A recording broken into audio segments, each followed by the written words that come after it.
বেচা বিক্রি আর বছর চাইতে খারাপ, আর বছরকার চাইতে খারাপ। আমরা তো এমনিই মাঠে মরা, সব জিনিসের দাম বেশি। এবার তো মনে করেন যে আরো বেশি। আগে একটা জায়গা আছে সিগারেট মানুষ কিনছে 4 টাকা দিয়ে, কিনে লাগে 6 টাকা দিয়ে।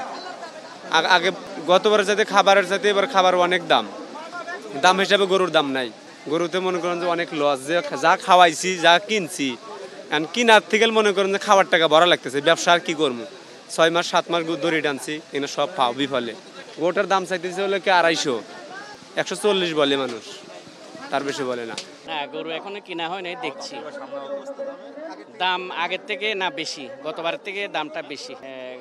আজকে আসছি, হ্যাঁ আগের থেকে আজকে একটু কম, তারপরেও গতবার থেকে আমি দাম একটু তো বেশি মনে হচ্ছে, জানি না বিগত 1 বছরে কিরকম ডিফারেন্স হয়েছে, সেটা গোখাদ্যের বিষয় হোক অথবা আনুষঙ্গিক তাদের যে খরচপাতি আমি জানি না, কিন্তু গতবারের যে গরুগুলো ধরেন মাঝারি ছোট মাঝারি সাইজ যেগুলো 80-90-তে ছিল, ওগুলো 31-41 এরকমই লাগতেছে আর কি, জানি না এখন কি।